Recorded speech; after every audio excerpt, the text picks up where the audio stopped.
علیکم ورحمۃ اللہ وبرکاتہ۔ الحمد للہ رب العالمین والعاقبۃ للمتقین والصلاة والسلام علی سید الانبیاء والمرسلین، اما بعد فاعوذ باللہ من الشیطان الرجیم، بسم اللہ الرحمن الرحیم۔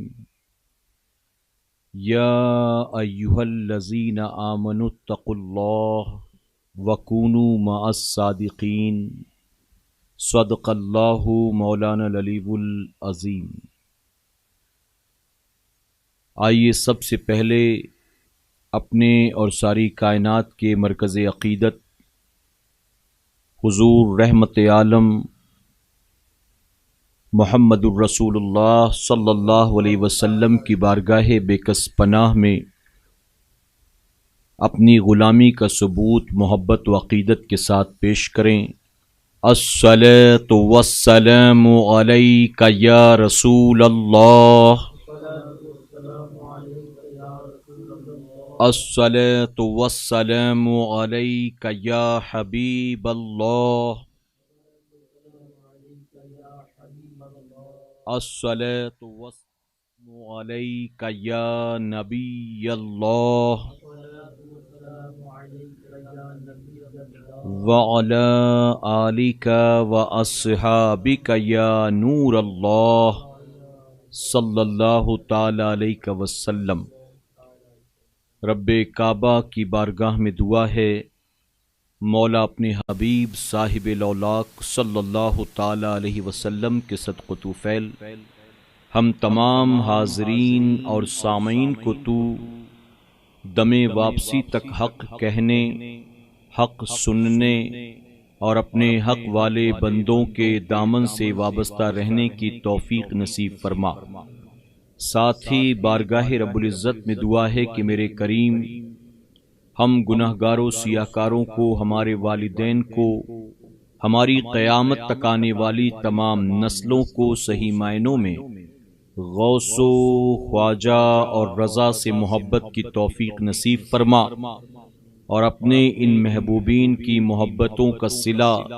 دنیا اور آخرت دونوں جہاں میں ہمیں نصیب فرما۔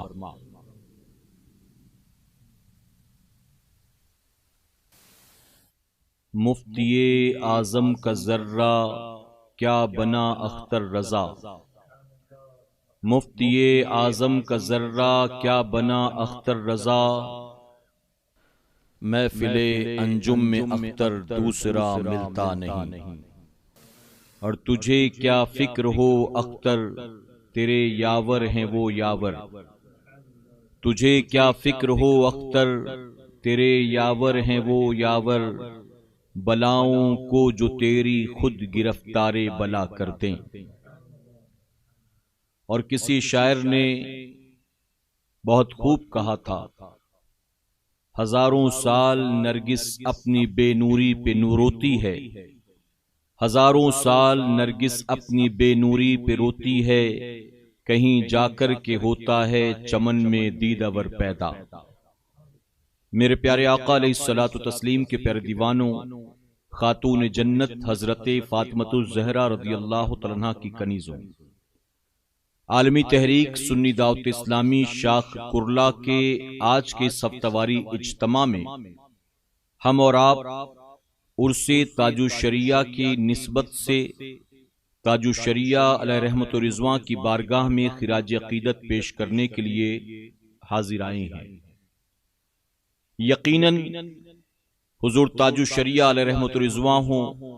حضور مفتی اعظم ہوں، اعلیٰ حضرت عظیم البرکت ہوں، محبوب الہی خواجہ نظام الدین اولیاء ہوں، صابر پاک ہوں، بابا فرید گنج شکر ہوں، خواجہ خواجگاں ہوں، سیدنا سرکار غوث اعظم ہوں، مخدوم کچھوچا ہوں، یا صحابہ اکرام کی جماعت ہو، یہ اللہ کے ان برگزیدہ بندوں کے نام ہیں جو میں نے آپ کے سامنے ایک ایک کر کے سنائے ہیں۔ یقیناً ان کا تذکرہ، ان کا ذکر کرنے پر، ان کے نام پر محفلیں سجانے پر، ان کے نام پر نظر و نیاز کا اہتمام کرنے پر اللہ رب العزت ہمیں اور آپ کو عبادت کا ثواب عطا فرماتا ہے۔ فرمایا گیا انبیاء کا ذکر کرنا عبادت ہے اور اولیاء کا ذکر کرنا یہ گناہوں کا کفارہ ہے۔ یعنی ان بڑے بڑے آقاؤں کا ہم ذکر کریں، ان کا عرس پاک منائیں، ان کے نام پر محفلیں سجائیں، ان کی سیرت، ان کی سوانح، ان کی کرامات بیان کریں تو اللہ تبارک تعالیٰ ان چیزوں کی برکت سے ہمارے گناہوں کو معاف فرماتا ہے۔ میرے پیارے آقا علیہ الصلوۃ والتسلیم کے پیروانوں، اپنی گفتگو کا آغاز کرنے سے پہلے میں آپ کو ایک اہم بات سمجھانا چاہتا ہوں۔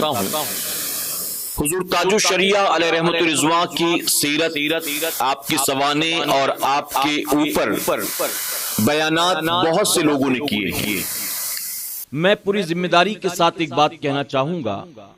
کہ حضور تاج الشریعہ علیہ رحمت الرضوان ہوں، حضور مفتی اعظم ہوں یا اعلیٰ حضرت عظیم البرکت ہوں، یہ اللہ کے وہ برگزیدہ بندے ہیں کہ جن کی شان اور خوبی بیان کرنے کے لیے ہمیں اپنی طرف سے کچھ گڑھ کر یا بنا کر لانے کی کوئی ضرورت نہیں ہے۔ بعض لوگ یوٹیوب پر اپنے چینل کو چمکانے کے چکر میں، اپنے فالوورز اور سبسکرائبرز بڑھانے کے چکر میں ایسی باتیں بزرگان دین کے تعلق سے بیان کر دیتے ہیں جس کا کوئی سر پیر نہیں ہوتا، جس کی کوئی دلیل و ثبوت نہیں ہوتی۔ جس مقصد کے تحت وہ یہ کام کرتے ہیں اس مقصد میں کامیاب بھی ہو جاتے ہیں، لیکن یاد رکھیں اگر انہوں نے کسی اللہ کے ولی کی طرف کسی ایسی بات کو منسوب کیا جس بات کا اللہ کے اس ولی سے کوئی تعلق نہیں ہے تو ظاہر ہے کہ یہ جھوٹ ہے، اور کسی بزرگ کی طرف سے جھوٹ کو گڑھنے والا گویا گناہ کبیرہ میں مبتلا ہوتا ہے، اور قیامت کے دن وہ اپنے اس جھوٹ کا جواب دہ ہوگا۔ میرے پیارے آقا علیہ الصلوۃ والتسلیم کے پیروانوں، اولیاء اکرام کی شان لوگوں کو بتانے کے لیے ہمیں جھوٹی کرامات کا سہارا لینے کی کوئی ضرورت نہیں ہے۔ حضور تاج الشریعہ نے ایسا کیا، حضور مفتی اعظم نے ویسا کیا، اعلیٰ حضرت ایک مرتبہ سفر میں تھے تو ایسا ہو گیا۔ اس طرح کی بہت ساری باتیں آپ کو مل جائیں گی سوشل میڈیا پر، الگ الگ تصویریں، امیجز اٹریکٹیو بنانے کے لیے پتہ نہیں اس کے ساتھ کیا کچھ۔ لیکن اگر یہ باتیں صحیح نہیں ہیں تو ظاہر ہے کہ بزرگوں کا نام لے کر اپنا الو سیدھا کرنے کے لیے یہ کام کر کے آپ کامیاب تو ہو سکتے ہو، لیکن قیامت کے دن کی جواب دہی بھی بنے گی، اور اللہ کی بارگاہ میں آپ کو اس کا جواب دینا ہوگا۔ ہماری عوام کا معاملہ یہ ہے، آج ہم تقریر میں کوئی بھی بات کہہ دیں، ہم سے کوئی سوال پوچھنے نہیں آتا۔ جس کو بات سمجھ میں آتی ہے وہ مان لیتے ہیں، جس کو سمجھ میں نہیں آتا وہ نہیں مانتے، چلے جاتے ہیں کہ انہوں نے جو کہا یہ بات میری سمجھ میں نہیں آئی۔ اور بہت سے لوگ جو کہتے بس انہوں نے کہا ہے تو بات بالکل صحیح ہوگی، اور وہ قبول کر لیتے ہیں۔ وہ بات صحیح ہو غلط ہو اس پر وہ غور نہیں کرتے، اس پر کوئی تحقیق نہیں کرتے۔ میرے پیارے آقا علیہ الصلوۃ والتسلیم کے پیروانوں، بہرحال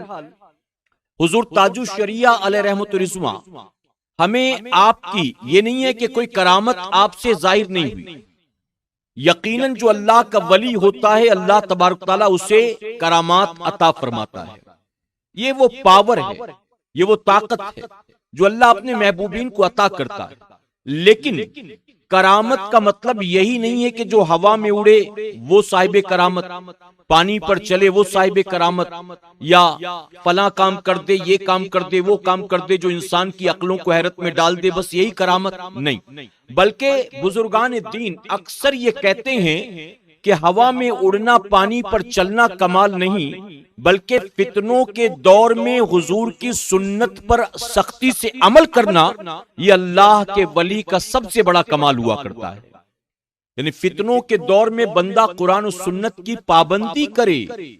یہ سب سے بڑا کمال، یہ سب سے بڑی کرامت۔ میرے پیارے آقا علیہ الصلوۃ والتسلیم کے پیروانوں،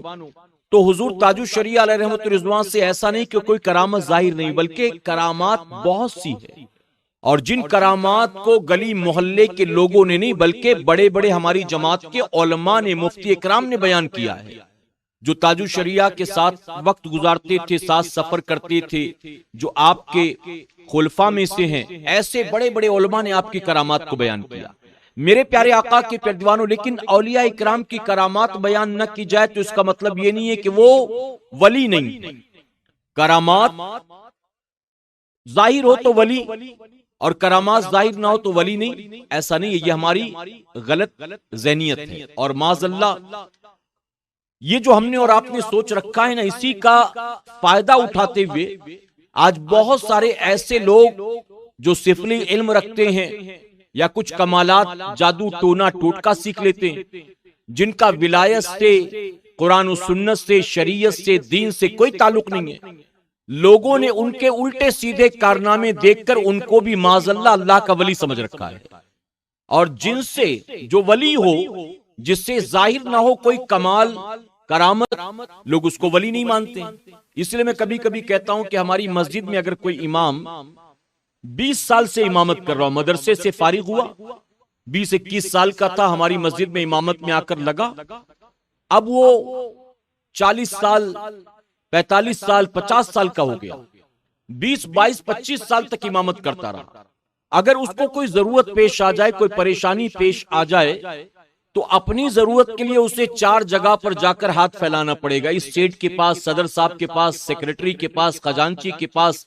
مسجد کے بغل میں جس کی دکان تھی وہاں گیا، اسٹور تھا وہاں گیا، والدہ بیمار ہے میرے پاس پیسہ نہیں، بیٹی کی شادی ہے میرے پاس پیسہ نہیں، یوں اپنی ضرورت کو لوگوں کے سامنے مجبوراً اسے بیان کرنا ہوگا۔ 40-45 سال کی امامت کے بعد اس کے پاس اتنی نہ سیونگ ہے کہ جس سے وہ اپنے سارے کام بآسانی کر سکے، نہ اتنی تنخواہ ہے کہ جس کی وجہ سے کسی سے مانگنے کی ضرورت نہ پڑے۔ ہماری مسجد کا امام جو 5 وقت امامت کرتا ہے، جو جمعہ پڑھاتا ہے، عید بقرعید پڑھاتا ہے، جو نکاح پڑھاتا ہے، جو عید میلاد النبی کے جلسے اور پروگرامز کرتا ہے، اسی عالم کی، مسجد کے امام کی، حافظ قرآن کی ہم وہ خدمت نہیں کرتے۔ اتنے سالوں کی امامت کے بعد بھی کوئی ضرورت پیش آئے تو 4 جگہ اسے ہاتھ پھیلانا پڑے، لیکن وہیں ہمارے محلے میں اگر کوئی ننگ دھڑنگ آدمی کہیں سے گھومتا پھرتا آ کر بیٹھ جائے، جس کی شرمگاہ بھی کھلی ہو، داڑھی بھی لمبی ہو، بال بھی بکھرے ہو، رال تھوک بھی بہرا ہو، اور وہ ہا ہو کے نعرے لگانا شروع کر دے، تو اگر وہ دوپہر میں آ کر بیٹھا، شام ہونے سے پہلے پہلے آپ دیکھیں محلے والے دودھ جلیبی کھلانے کے لیے پہنچ جائیں گے، وہ سمجھیں گے کوئی بابا آ گیا، کوئی ولی آ گیا۔ اب کایا پلٹ ہوگی ہماری آبادی کی، اب لوگوں کی تقدیریں کھلیں گی، اب نصیبہ جاگے گا، اب ولی آ گئے، ان کے قدم پڑ گئے۔ جس نے اپنی پوری زندگی دین کی خدمت، شریعت کی خدمت، حضور کی سنت کی دعوت کے لیے لگا دیا، ہم اس کی فکر نہیں کرتے، پرواہ نہیں کرتے۔ میں صرف یہ سمجھانا چاہ رہا ہوں کہ ہم دین سے دوری کی وجہ سے جن کی کرامات بیان نہ کی جائے اسے ولی نہیں سمجھتے، اور جو الٹے سیدھے کرتب دکھاتا ہو، جادو ٹونا ٹوٹکا کرتا ہو، ہم سمجھتے ہیں کہ یہ اللہ کا ولی ہوگا، معاذ اللہ۔ میرے پیارے آقا کے پیارے دیوانوں، حضور تاج الشریعہ علیہ رحمت الرضوان کے فضائل بیان کرنے کے لیے ہمیں بنا کر کرامات کا سہارا لینے کی کوئی ضرورت نہیں ہے۔ اگر ہم آپ کا علم لوگوں کو بتا دیں، آپ کا عشق لوگوں کو بتا دیں، آپ کا تقوی لوگوں کو بتا دیں، آپ کا خوف خدا لوگوں کو بتا دیں، آپ کی شب بیداریاں لوگوں کو بتا دیں، اگر بتائیں کہ تاج الشریعہ علیہ رحمت الرضوان کی دینی خدمات کیا تھی، آپ کی علمی صلاحیت کیا تھی، آپ نے دین کی خاطر کتنی محنت و مشقت کی ہے، آپ کا تقوی کیسا تھا، حضور کی سنت کے عامل کیسے تھے، اگر صرف یہی باتیں بیان کر دی جائیں تو میں ذمہ داری کے ساتھ کہتا ہوں کہ جو حضور تاج الشریعہ علیہ رحمت الرضوان کو نہیں جانتے ہیں اور الٹی سیدھی حرکتوں کی بنیاد، ہماری حرکتوں کی بنیاد مسلک اعلی حضرت سے اور اعلی حضرت سے بغض رکھتے ہیں، وہ خود بھی حضور تاج الشریعہ علیہ رحمت الرضوان سے محبت کرنے والے بن جائیں گے۔ لیکن ضرورت اس بات کی ہے کہ حق کو بیان کیا جائے، سچائی لوگوں کے سامنے پیش کی جائے، جھوٹ کا سہارا لینے کی کوئی ضرورت نہیں۔ میرے پیارے آقا کے پیارے دیوانوں، ایک بات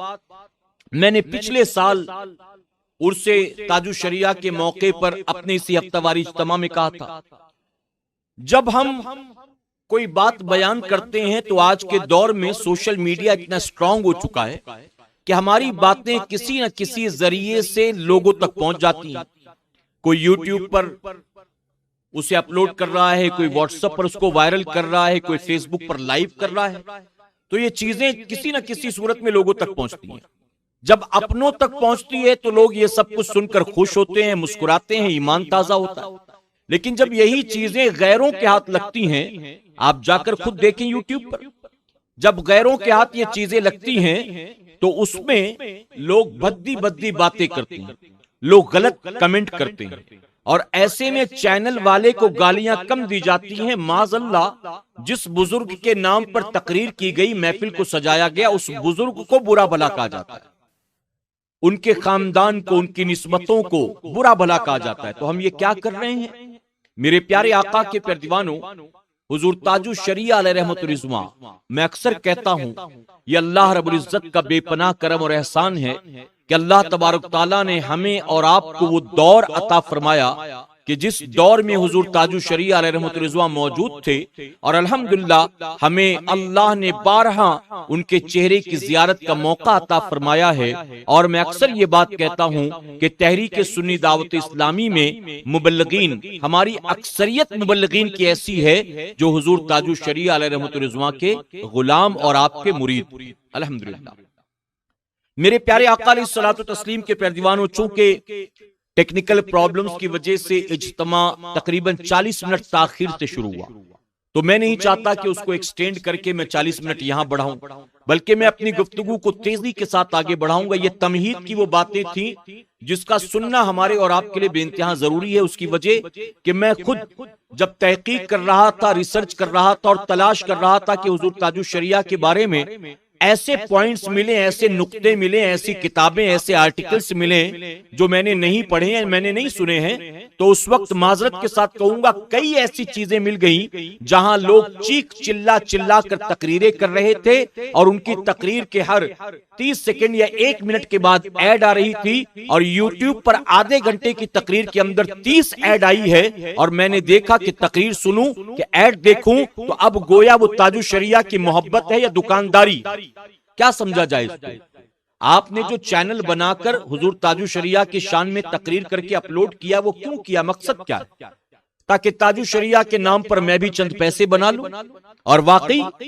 اپنے مقصد میں وہ کامیاب ہے. اس کے ویوز 5 لاکھ، فالوور بھی 2 لاکھ، یعنی جو مقصد تھا اس میں وہ کامیاب.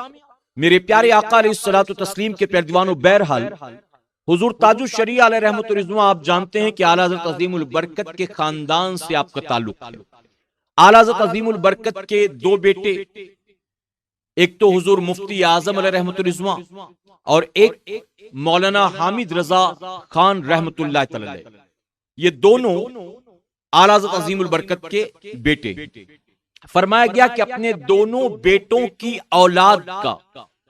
اعلیٰ حضرت عظیم البرکت نے آپس میں نکاح کروایا. حضور مفتی اعظم کے یہاں صرف بیٹیاں تھی، بیٹے نہیں. اور آپ کے دوسرے بیٹے، اعلیٰ حضرت عظیم البرکت کے دوسرے بیٹے مولانا حامد رضا خان صاحب کے یہاں پر بیٹے تھے. تو آپ نے حضور مفتی اعظم کی بڑی بیٹی اور اپنے بیٹے حامد رضا خان صاحب کے بڑے بیٹے مولانا ابراہیم رضا خان صاحب، جنہیں مفسر اعظم کہا جاتا ہے اور جو مشہور ہے جیلانی میاں کے نام سے. میرے پیارے آقا کے پیارے دیوانوں، اعلیٰ حضرت عظیم البرکت نے اپنے گویا پوتے اور پوتی کو، ایک بیٹے کی بیٹی اور ایک بیٹے کے بیٹے، دونوں کو گود میں بٹھایا، اور بٹھانے کے بعد آپ نے دونوں کا نکاح کرا دیا. جب آپ نے نکاح کرایا، آپ سوچیں کہ جن کا نکاح حضور مجدد اعظم نے کیا، اور وہ بھی اس طرح کہ وہ گود میں بٹھا کر، وہ چھوٹے کم عمر کے تھے، آپ نے دونوں بچوں کو گود میں بٹھایا، ان کا نکاح کرایا. اب آپ سوچیں کہ جن کا نکاح حضور اعلیٰ حضرت عظیم البرکت فرمائیں، اسی ماں باپ کے گھر میں حضور تاج الشریعہ جیسی اولاد جنم لیتی ہے. 2 فروری 1943 کو آپ کی ولادت باسعادت تھی. حضور تاج الشریعہ علیہ رحمت الرضوان کی ولادت تھی. آپ کا پیدائشی نام محمد رکھا گیا. 7ویں دن عقیقہ بھی اسی نام سے کیا گیا. اور اس کے بعد پکارنے کا نام آپ کا محمد اسماعیل رضا رکھا گیا، پکارنے کا نام۔ آپ نے اپنا تخلص اختر رضا لکھا، یعنی آپ نعت خوانی وغیرہ کرتے تو اس میں اختر رضا لکھتے تھے۔ اور میرے پیارے آقا کے پیارے دیوانوں، قیامت تک دنیا سنیت آپ کو حضور تاج الشریعہ کے نام سے یاد کرے گی۔ تاج الشریعہ علیہ رحمت الرضوان، آپ کی تحنیک حضور مفتی اعظم نے فرمایا تھا، یعنی اپنا لعاب دہن آپ نے اپنے نواسے کے منہ میں ڈالا، اور اس کے بعد جب آپ 4 سال 4 مہینے 4 دن کے ہوئے، اعلیٰ حضرت عظیم البرکت کے خاندان میں یہ طریقہ چلا رہا تھا کہ بچوں کی بسم اللہ خوانی 4 سال 4 مہینے 4 دن میں ہوتی۔ اسی عمر میں تاج الشریعہ کی بسم اللہ خوانی کی گئی۔ حضور مفتی اعظم نے آپ کی بسم اللہ خوانی کی، مفسر اعظم کی خواہش پر مفتی اعظم نے آپ کی بسم اللہ خوانی کی۔ اس کے بعد آپ کا ناظرہ جو ہے یہ آپ کی والدہ نے مکمل کرایا ہے۔ میرے پیارے آقا کے پیارے دیوانوں، یہ باتیں میں آپ کو اس لیے سمجھاتا ہوں، میں بھی کرامات بیان کر کے اپنی گفتگو کو سمیٹ سکتا ہوں، لیکن یہ باتیں جو میں نے آپ کو ابھی بتائی ہیں وہ بڑی اہم باتیں، آپ دیکھیں۔ سب سے پہلی چیز تو یہ کہ تحنیک حضور مفتی اعظم نے کیا، یعنی بچے کی پیدائش کے بعد سب سے پہلی چیز جو اس کے منہ میں داخل کی جائے وہ کسی عالم با عمل کا لعاب ہو، اس کا جھوٹا ہو، چاہے وہ چھہارے کے ساتھ ہو، چاہے وہ شہد کے ساتھ ہو، چاہے وہ شکر کی صورت میں ہو، لیکن کسی اللہ والے سے کوئی چیز جھوٹی کرا کے پھر بچے کے منہ میں اس کے تالو میں وہ چیز لگا دی جائے، یا چھہارا وغیرہ ہو تو بچے کو چسا دیا جائے، تو یہ تحنیک جو حضور مفتی اعظم نے فرمایا تھا۔ اب سوچیں، مفتی اعظم نے جس کی تحنیک فرمائی ہو، اللہ نے کیوں نہ اس کے دل دماغ کو مکمل طور پر واضح اور کھول دیا، کیوں نہ کھول دیا۔ میرے پیارے آقا کے پیارے دیوانوں، بسم اللہ خوانی آپ نے کی۔ اب عقیقہ 7ویں دن ہوا، یہ میں نے باتیں بتائی آپ کو۔ ہمارے یہاں عقیقے کا چلن دھیرے دھیرے ختم ہوتا جا رہا ہے، بلکہ لوگ قربانی کے موقع پر، ابھی بقرہ عید قریب ہے، لوگ ہم سے پوچھتے ہیں کہ قربانی کے جانور میں عقیقے کا حصہ لے سکتے ہیں کیا؟ کچھ لوگ تو یہ بھی مسئلہ پوچھتے ہیں کہ بھئی ابا کا انتقال ہو چکا ہے، ان کے انتقال کے بعد عقیقہ کر سکتے ہیں کیا؟ یہ مسئلہ بھی پوچھتے ہیں۔ حالانکہ عقیقہ جانتے بچے کی ولادت کے بعد 7ویں دن کیا جائے، اور عقیقے کے پیچھے وجہ یہ ہوتی ہے کہ یہ تو سب سے پہلی چیز ہے کہ شکرانے کے طور پر اللہ تو نے مجھے اولاد کی شکل میں نعمت دی، اور میں شکرانے کے طور پر یہ جانور ذبح کرتا ہوں، اور میں غریب غربا کو، دوست احباب کو، رشتہ داروں کو کھلاتا ہوں۔ یہ خوشی منانے کا ایک طریقہ ہے جو شریعت نے ہم کو دیا ہے، خوشی منانے کا طریقہ۔ اب اس طرح سے آپ عقیقہ کریں 7ویں دن۔ میرے پیارے آقا کے پیارے دیوانوں، عقیقہ ہمارے یہاں نہیں ہوتا، چلہ دھوم دھام سے کرتے ہیں۔ اسی طرح سے برتھ ڈے بھی دھوم دھام سے منایا جاتا ہے۔ میں معذرت کے ساتھ کہوں گا، ایک صاحب ہر سال ہم سے اپنے بچے کی اسکول کی فیس لیتے، ہم ان کے اسکول کے بچے کی اسکول کی فیس دیا کرتے۔ پھر مجھے ان کے پڑوسی کے ذریعے پتا چلا کہ بچے کو پڑھانے کے لیے تو فیس وہ آپ سے لیتے ہیں، لیکن جب بچے کا برتھ ڈے ہوتا ہے تو کیک 3000 کا وہ خرید کر لے آتے ہیں، اور اڑوس پڑوس کے بچوں کو بھی جمع کرتے ہیں، اور باقاعدہ پارٹی ہوتی ہے۔ جب مجھے یہ پتا چلا تو اس دن سے میں نے یہ طے کر لیا کہ اب یہ فیس مانگنے آئیں گے تو پہلے ان کی خبر لوں گا، ان کو ڈانٹوں گا، ڈپٹوں گا، پھر ان کو پیار محبت سے سمجھاؤں گا، اصلاح کروں گا۔ بچے کا برتھ ڈے منانے کے لیے تمہارے پاس 8-10 ہزار روپے ہیں،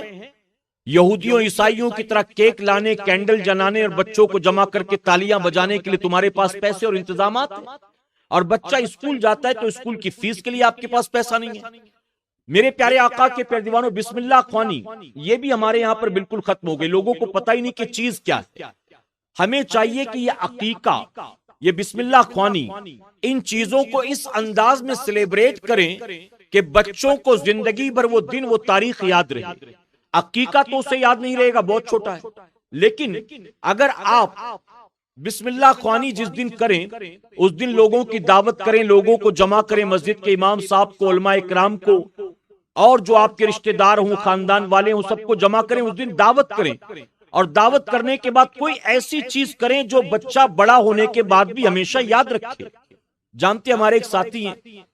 ان کے گھر کبھی آنا جانا ہوتا ہے تو ہم نے دیکھا کہ ان کے والد صاحب کا ایک جوڑی کپڑا فریم کر کے دیوار پر لگایا ہوا ہے، اور وہ کپڑا بچپنے کا ہے۔ میں نے ان سے پوچھا کہ یہ کپڑا فریم کر کے آپ نے لگایا، کپڑا خوبصورت تو ہے لیکن اس کو فریم کر کے آپ نے لگایا، وجہ کیا ہے؟ تو جواب دیا کہ میرے والد صاحب نے بسم اللہ خوانی میں یہ کپڑا پہنا تھا، اس کپڑے کو یادگار کے طور پر فریم کر کے یوں دیوار پر لگا دیا گیا اور بہت خوبصورت انداز میں اس کو فریم کر کے لگایا گیا۔ اب 4 سال کی عمر کے بچے کو جب 40 کا ہوگا تو یاد نہیں رہے گا کہ بسم اللہ خوانی کب ہوئی تھی اور کس نے کرایا تھا، لیکن اگر وہ کپڑا ٹنگا ہوگا دیوار پر تو ظاہر ہے کہ اس کو بھی یاد ہوگا، اس کی نسلوں کو بھی یاد ہوگا۔ تو ہم ان دنوں کو سیلیبریٹ نہیں کرتے، ان تاریخوں کو یادگار نہیں بناتے، ہم غلط چیزیں۔ مجھ سے کئی لوگ برتھ ڈے کے بارے میں پوچھتے ہیں کہ برتھ ڈے منانا کیسا؟ اچھا منانا بھی ہے تو شرعی طریقہ کیا ہے؟ ابھی چند دنوں پہلے کسی نے پوچھا تھا میرج اینیورسری منانا کیسا، شادی کی سالگرہ منانا کیسا؟ میرے پیارے آقا کے پیروانوں تو یاد رکھیں، اسلام نے ان خوشیوں کو منانے سے منع نہیں کیا۔ آپ برتھ ڈے بھی منا سکتے ہو ہر سال، اگر خوشحال زندگی ہے تو میرج اینیورسری بھی منا سکتے ہو۔ ویسے میرج اینیورسری کا مسئلہ بہت کم پوچھتے ہیں، اس کی وجہ کہ اکثر گھروں کا معاملہ یہ ہے کہ لوگ کہتے شادی کرنے کے بعد میری قسمت پھوٹ گئی، عورتیں بھی کہتی مرد بھی کہتے پتہ نہیں میرے مقدر میں کیا لکھا تھا کہ تجھ سے شادی ہو گئی، عورت بھی کہتی میرے لیے پتہ نہیں کتنے اچھے اچھے رشتے آئے تھے، میرے ماں باپ کو پتہ نہیں کیا سوجھی، میری قسمت پھوٹی تھی کہ تم سے میرا نکاح ہو گیا۔ تو اب وہ میرج اینیورسری کے لیے نہیں پوچھتے، بلکہ وہ تو یہ سوچتے ہیں کہ معاذ اللہ کہ یہ وہی منحوس دن آ گیا جس دن ہم پھنسے تھے، پریشان مصیبت آئی تھی، تو وہ تو میرج اینیورسری کے بارے میں اتنا مسئلہ نہیں پوچھتے۔ لیکن صرف بتانا چاہتا ہوں کہ اگر لوگ یہ تاریخیں منانا چاہیں، سیلیبریٹ ان دنوں کو کرنا چاہیں تو اسلام نے منع نہیں کیا، اپنا بھی مناؤ، بیوی کا بھی مناؤ، بچوں کا بھی مناؤ، جس کا بھی منانا مناؤ، لیکن ایک بات کا خیال رکھو کہ خوشیاں جب منایا کرو تو اپنی مرضی کے مطابق یا یہود و نصارہ کے طریقے کے مطابق نہیں، ایسے مناؤ کہ اللہ رسول ناراض نہ ہو، اور ایسے مناؤ کہ قرآن و سنت کے خلاف کوئی کام نہ ہو، اور ایسے مناؤ کہ جس سے خوشی صرف آپ کے گھر تک، آپ تک محدود نہ رہے، بلکہ یہ خوشیاں غریب غربا تک بھی پہنچ جائے۔ صدقہ کرو، کچھ پکا کر غریبوں میں بانٹ دو، فاتحہ کر کے لے جاؤ غریبوں میں تقسیم کر دو، یوں کرو، یوں سیلیبریٹ کرو، یہ شریعت کا طریقہ۔ 2 رکعت نماز نفل پڑھو، شکرانہ ادا کرو، یہ کرو، شریعت نے منع نہیں کیا، لیکن یہود و نصارہ کا طریقہ اپنائیں گے تو یہ شرعاً درست نہیں۔ تیسری چیز جو میں نے بتائی، بسم اللہ خوانی حضور مفتی اعظم نے کرائی، اس کے بعد ناظرہ مکمل کرایا آپ کی والدہ نے۔ اللہ اکبر، آپ سوچیں، حضور مفتی اعظم کی بیٹی تھی، کہا میرے بیٹے کو کوئی اور نہیں پڑھائے گا، اس کو قرآن میں پڑھاؤں گا، اور پورا قرآن آپ کی والدہ نے خود آپ کو پڑھایا، حضور تاج الشریعہ علیہ رحمت رضوان کو۔ میرے پیارے آقا کے پیروانوں، آج مائیں کیا بتائیے اتنی صلاحیت رکھتی ہیں؟ بلکہ آج تو حال یہ ہے، اگر بچے کو 7 بجے اسکول جانا ہے تو ماں 6 بجے اٹھ جاتی ہے، اس کا ٹائم ٹیبل بھی سیٹ کرے گی، اس کا یونیفارم بھی پریس کرے گی، اس کے لیے ٹفن بھی تیار کرے گی، اس کے بعد ٹوتھ پیسٹ برش میں لگانے کے بعد پھر بچے کو اٹھائے گی، اور پھر اٹھانے کے بعد برش بھی کرائے گی، نلائے گی، دلائے گی، ناشتہ بٹھا کر گود میں کرائے گی، اور تیار کر کے پھر اس کو وین تک یا اسکول تک پہنچائے گی۔ اتنی محنت کرے گی، لیکن وہی بچہ 10 12 15 سال کا ہو جائے گا، کلمہ پڑھنا نہیں آتا، تو ماں کو اس کی کوئی پرواہ نہیں۔ آج ہوم ورک کیا ملا؟ وہ پوئٹری یاد ہوئی کہ نہیں ہوئی؟ اچھا تم نے الفابیٹ یاد کر لیا کہ نہیں یاد کر لیا؟ آج ٹیچر نے کوئی کام نہیں دیا، کل والا چیک کیا کہ نہیں وہ مجھے دکھاؤ۔ یہ ساری چیزیں ماں باپ کو اس کی خبر ہے، لیکن بچہ مدرسے میں نہیں جاتا، مکتب میں نہیں جاتا۔ میں نے تو یہاں تک دیکھا جب ماں باپ صرف مسجد اور مکتب میں بچے کو بیچ کر بری ذمہ ہو جاتے ہیں تو بچہ بھی پورا سال مدرسے میں جاتا ہے اور قاعدے سے یصلی القرآن تک نہیں پہنچ پاتا، یہاں تک کہ وہ 2 سال بھی پڑھتا ہے تو قرآن شریف شروع بھی نہیں ہوتا ہے۔ یہ حال ہے۔ حضور مفتی اعظم علیہ رحمت رضوان کی بیٹی نے، حضور تاج الشریعہ کی والدہ نے اپنے بیٹے کا ناظرہ مکمل کرایا، قرآن شریف پڑھایا۔ اس کے بعد اعلیٰ حضرت عظیم البرکت کے قائم کردہ مدرسے منظر اسلام میں آپ کا داخلہ ہوا، اور جب 20 سال کے ہوئے تو آپ وہاں سے الحمدللہ حافظ، آپ وہاں سے عالم کے ساتھ مفتی کی سند لے کر وہاں سے فارغ ہوئے ہیں، یعنی منظر اسلام سے آپ نے فراغت حاصل کر لی۔ اور کمال یہ تھا حضور تاج الشریعہ کا کہ جب آپ منظر اسلام میں پڑھ رہے تھے اسی وقت آپ اسکول اور کالج کی پڑھائی بھی کر رہے تھے، اور دونوں چیزیں پیرللی چل رہی تھی۔ اور آپ کے ساتھ پڑھنے والے خود یہ بیان کرتے ہیں، آپ کے جو کلاس فیلو تھے، آپ کے دوست تھے اس زمانے میں، وہ خود کہتے ہیں کہ چاہے اسکول کالج کا معاملہ ہو چاہے مدرسے کا معاملہ، حضور تاج الشریعہ تمام کلاس کے اندر ہمیشہ اول ہی آیا کرتے تھے. اور حضور تاج الشریعہ کی عادت تھی کہ منظر اسلام میں جب پڑھنے کے لیے آپ جاتے تو مدرسے کا جو ٹائم تھا، آپ مدرسے میں جانے سے پہلے روزانہ کی عادت تھی کہ اعلیٰ حضرت عظیم البرکت کی مزار مقدس پر حاضری دیتے، وہاں حاضری دیتے، اس کے بعد مدرسے میں جاتے، پڑھائی کرنے کے بعد نکلتے تو گھر بعد میں جاتے، اعلیٰ حضرت کی مزار پر پہلے جاتے تھے. روزانہ کا آپ کا یہ معمول تھا. کسی پوچھنے والے نے پوچھا کہ روزانہ کی عادت کیوں ہے، تو کہتے میں اعلیٰ حضرت عظیم البرکت جو سارے علوم و فنون کے ماہر ہیں، میں ان کی بارگاہ میں حاضری دیتا ہوں، اجازت لے کر مدرسے میں جاتا ہوں، اور پھر مدرسے میں جانے کے بعد جو کچھ دن بھر پڑھتا ہوں واپس آ کر اعلیٰ حضرت عظیم البرکت کی بارگاہ میں وہ پیش کر دیتا ہوں. میں انہیں سنا دیتا ہوں، اگر کچھ بھولا ہوتا ہوں تو وہ یاد دلا دیتے ہیں، اگر کچھ غلطی ہوتی ہے تو اصلاح فرما دیتے ہیں. یعنی آپ بظاہر تو منظر اسلام مدرسے میں پڑھ رہے تھے، لیکن آپ حاضری دے کر اعلیٰ حضرت عظیم البرکت کی مزار پر وہاں سے روحانی فیض حاصل کر رہے تھے. ہم اہل سنت والجماعت کے لوگ جو اولیاء اکرام کی مزارات پر جاتے ہیں، اس کی وجہ یہ ہے جو مردہ سمجھتے ہیں وہ نہیں جاتے، وہ نہ جائیں، لیکن ہم تو زندہ مانتے ہیں، اور ہم مانتے ہیں کہ جب اللہ کے ولیوں کی بارگاہ میں ہم جاتے ہیں تو وہاں سے روحانی فیض حاصل ہوتا ہے، دل میں گناہ کے لیے نفرت پیدا ہوتی ہے، اللہ اپنے ولی کے صدقے نیکیوں کا جذبہ اور توفیق عطا فرماتا ہے، اور بڑا فیض ہے. میں نے تو مسلم سے نہیں نان مسلم سے بھی سنا ہے یہ کہتے ہوئے، ہم اللہ کے ولی کی قبر پر جاتے ہیں تو ایسا لگتا ہے جیسے وہاں سے کوئی روشنی نکلتی ہے اور ہمارے دل کو ٹھنڈا کر دیتی ہے. تو میرے پیارے آقا کے پیارے دیوانوں، وہ اپنی زبان میں بیان کرتا ہے، ہم اپنی زبان میں بیان کرتے ہیں، یہ روحانی فیض ہے اللہ کے ولی کا. بہرحال اس دن میں بہت ساری باتیں کی جا سکتی ہیں. آپ جب وہاں سے فارغ ہوئے تو آپ کے والد محترم مفسر اعظم جیلانی میاں کی خواہش تھی کہ میرا بیٹا دنیا میں جو سب سے بڑی یونیورسٹی ہے جامع ازہر وہاں جائے، مصر میں، اور جا کر تعلیم حاصل کرے. آپ کا داخلہ وہاں کرایا گیا، آپ وہاں گئے علم حاصل کرنے. 3 سال تک آپ نے وہاں پڑھائی کی. 1963 میں آپ تشریف لے گئے. 43 آپ کی ولادت کا سال ہے، 63 میں آپ تشریف لے گئے وہاں، اور 66 میں 66 میں آپ واپس تشریف لائے. میرے پیارے آقا علیہ الصلوۃ والتسلیم کے پیارے دیوانوں، وہاں کے اساتذہ اور وہاں جو آپ کے ساتھ پڑھنے والے اسٹوڈنٹس تھے، ان کا بھی بیان یہی ہے کہ حضور تاج الشریعہ علیہ رحمۃ الرضوان کا حال یہ تھا، صرف اپنی کلاس میں فرسٹ نہیں آتے تھے، اکثر اپنے پورے کالج کے اندر وہ فرسٹ آیا کرتے تھے. یونیورسٹی میں 40,000 اس وقت بچے پڑھ رہے تھے. جانتے ہیں جامع ازہر یہ کوئی مکتب مدرسہ یا جامعہ نہیں ہے، بلکہ جامع ازہر پورا ایک شہر ہے جس میں آج کی تاریخ میں تقریباً 4.5 لاکھ بچے پڑھتے ہیں. 4.5 لاکھ. میرے خیال سے پورے ہندوستان کے مدارس میں جتنے بچے پڑھتے ہیں سارے جمع کیے جائیں تو بھی 4.5 لاکھ نہیں ہوں گے، اور صرف ایک یونیورسٹی کے اندر 4.5 لاکھ بچے آج کی تاریخ میں.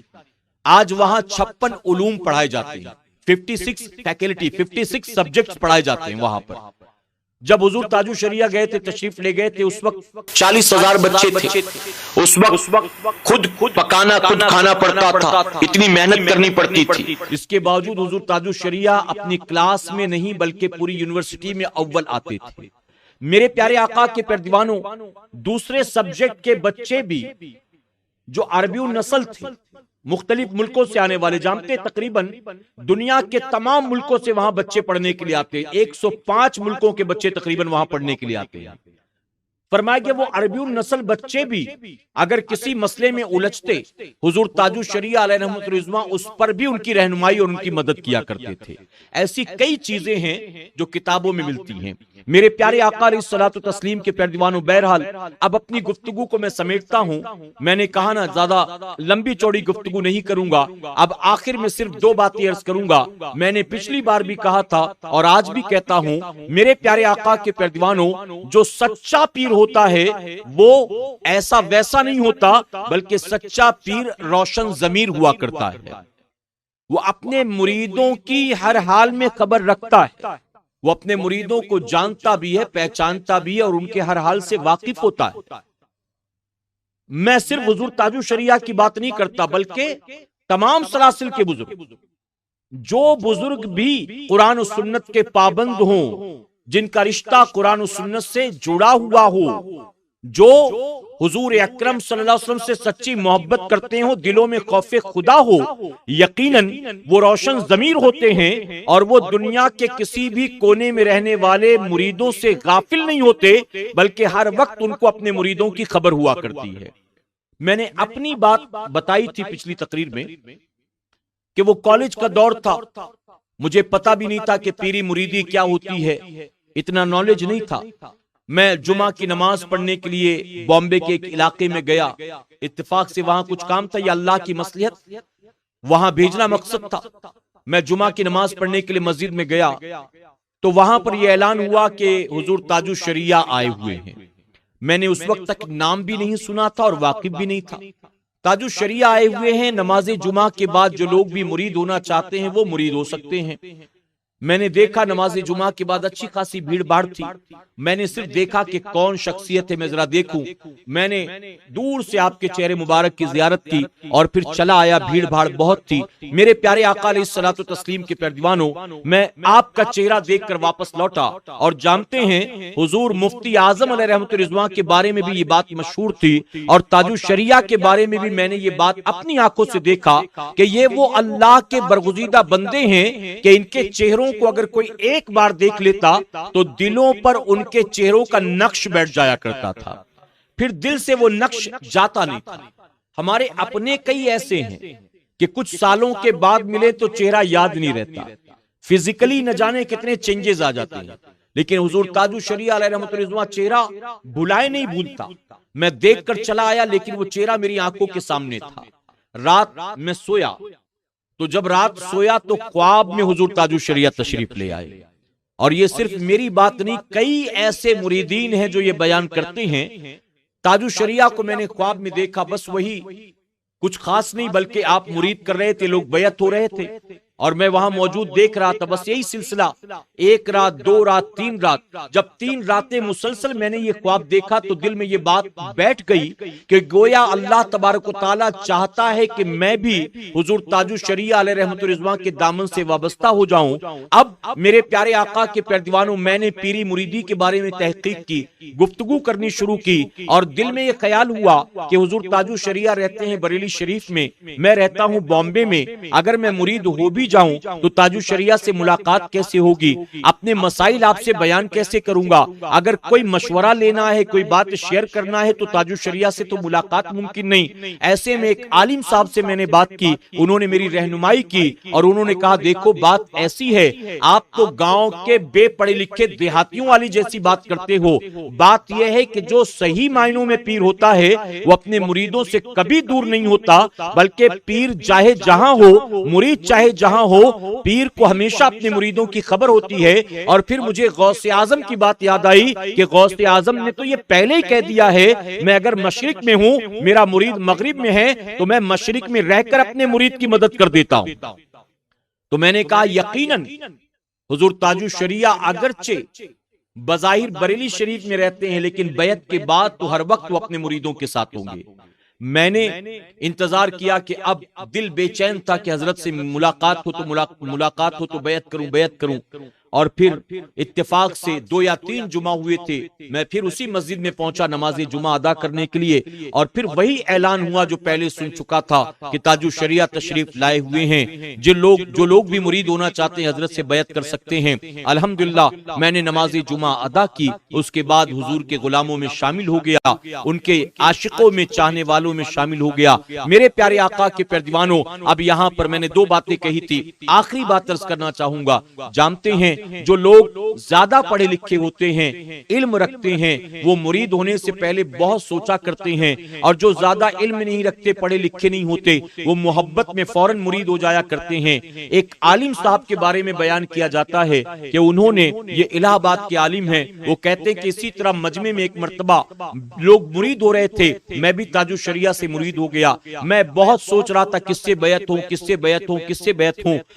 عقل کام نہیں کر رہی تھی. آخرکار تاج الشریعہ لوگوں کو بیعت کر رہے تھے ایک محفل میں بھی حضرت سے مرید ہو گیا. چادر پھینکی گئی, لوگوں نے چادر کو تھاما, ایک کونے میں میں بیٹھا تھا, میں نے بھی چادر پکڑ لی اور حضرت کے غلاموں میں شامل ہو گیا. جب واپس اپنے شہر پہنچا, وہاں لوگوں کو پتا چلا تو کئی لوگ تھے جو آ کر باتیں بنانے لگے. آپ کب سے کامل پیر کی تلاش میں تھے, کب سے ڈھونڈ رہے تھے, آخر بیعت بھی ہوئے تو کس سے جا کر بیعت ہوئے؟ تاج الشریعہ سے بیعت ہو گئے, کوئی مسئلہ نہیں, بیعت کی آپ نے اچھی بات ہے, لیکن تاج الشریعہ سے پھر ملاقات ہو سکے گی. آپ جاؤ گے تو آپ سے مصافحہ ہو سکے گا, کبھی تاج الشریعہ کے قریب بیٹھنے کی مہلت ملے گی. تاج الشریعہ کبھی آپ کو آپ کے نام سے بھی پہچانیں گے. ہم آپ سے کہہ رہے تھے فلاں پیر سے ہو جاؤ, فلاں سلسلے میں ہو جاؤ, فلاں کے مرید ہو جاؤ, آپ مانے نہیں, ہمارے ساتھ چلتے تو مرید بھی کر دیتے, ہم خلافت بھی دلا دیتے. اب تاج الشریعہ سے مرید ہو گئے, اب وہاں تو جا آ بھی نہیں سکتے ہو. کہتے لوگوں نے یہ کہا, ایک نے, دو نے, تین نے, بار بار جب سنتا رہا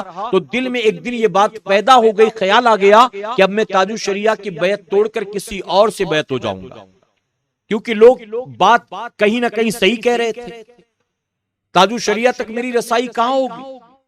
میں یہاں امامت کرتا ہوں, تاج الشریعہ بریلی شریف میں پوری دنیا کا دورہ کرتے, پھر ملاقات کہاں ہوگی؟ تو کہتے میں نے دل میں یہ ارادہ کیا, رات عشاء کی نماز سے فارغ ہو کر جب سویا تو میرا سونا ہی تھا کہ خواب میں حضور تاج الشریعہ تشریف لاتے ہیں. کرامت سننا چاہتے ہیں نا لوگ, یہ کرامت بھی سن لو حضور تاج الشریعہ کی. اور یہ عالم نے بیان کیا ہے, کسی راستہ چلتے آدمی نے نہیں, کسی گلی محلے کے بے پڑھے لکھے جاہل نے نہیں, ایک عالم بیان کرتے ہیں, معتبر عالم. وہ کہتے ہیں کہ رات خواب میں تشریف لائے حضور تاج الشریعہ.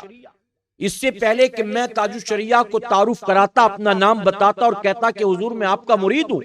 تاج الشریعہ نے خود میرا نام لے کر مجھے پکارا ہے اور نام لے کر کہا کہ تم یہ سوچتے ہو کہ میں تمہیں پہچانتا نہیں ہوں, ارے میں تمہارا نام بھی جانتا ہوں. فلاں علاقے میں تم آئے تھے, تم نے وہاں بیعت کی تھی, میں وہ بھی جانتا ہوں, اور جب چادر پکڑا تھا تم نے کس کونے میں بیٹھے تھے مجھے وہ بھی پتا ہے. جہاں تک مجھ سے گفتگو کرنے کی بات ہے, مجھ سے بات چیت کرنا چاہتے ہو, کوئی بات نہیں. ہمارے صاحبزادے مولانا عزت رضا کا نمبر لکھ لو, جب بھی ہم سے بات کرنی ہو ہمیں کال کر لینا. کہتے ہیں حضور تاج الشریعہ نے یہ کہا, ابھی میں نمبر نوٹ کرتا, تاج الشریعہ نمبر بتاتے, اس سے پہلے دروازے پر دستک ہوئی, اس دروازے کی دستک کو سن کر میری آنکھ کھل گئی. کہتے جب آنکھ کھلی تو میں نے یہ سوچا کہ پتہ نہیں کون اس وقت آ گیا, نہ آیا ہوتا تو کم سے کم نمبر تو میں لے لیتا, ایک دلیل, ایک ثبوت تو مل جاتی, رابطے کا ذریعہ تو مل جاتا. دروازے پر دستک ہوئی, آنکھ کھل گئی, خواب جاتا رہا. میں نے دروازہ کھولا تو ایک پڑوسی آیا تھا, اس نے کہا میں نے سنا ہے کہ آپ تاج الشریعہ سے مرید ہوئے ہیں. میں نے کہا الحمدللہ میں تاج الشریعہ کا مرید ہوں. تو اس نے کہا حضرت سے کبھی گفتگو کرنا ہو تو میں آپ کو ان کے صاحبزادے کا نمبر دیتا ہوں, مولانا عزت رضا صاحب کا نمبر یہ لے لیجئے, آپ جب بھی بات کرنی ہو اپنے پیر و مرشد سے اس نمبر پہ کال کر لینا. اللہ اکبر, میرے پیارے آقا کے پیارے دیوانوں, یہ حضور تاج الشریعہ کی کرامت ہے. خواب میں آ کر پہچان بتا کر گئے اور نمبر دینے کے لیے ان عالم صاحب کے پڑوس میں رہنے والے دوسرے مرید کو ان کے دروازے پر بھیج دیا. یہ اللہ کے ولیوں کی شان ہے. میں کہتا ہوں آخر میں جاتے جاتے حضور تاج الشریعہ علیہ رحمت رضوان, حضور مفتی اعظم اعلیٰ حضرت عظیم البرکت, محبوب الہی ہوں, خواجہ بختیار کاکی ہوں, مخدوم کی چوچا ہوں, صابر پاک ہوں, یا خواجہ غریب نواز ہوں, یا بابا فرید گنج شکر ہوں, یا غوث اعظم ہوں, یہ اللہ کے وہ برگزیدہ بندے ہیں جو زمین پر اسلام کے ریپریزنٹیٹیو ہیں. یہ وہ لوگ ہیں جو اللہ اور اس کے رسول صلی اللہ علیہ وسلم سے سچی پکی محبت کرنے والے لوگ. اور میرے پیارے آقا کے پیارے دیوانوں, یہی ان اولیاء کی جماعت ہے کہ جن کے صدقے میں اللہ تبارک تعالی ہم جیسے نکموں ناکاروں کو کھلاتا پلاتا ہے.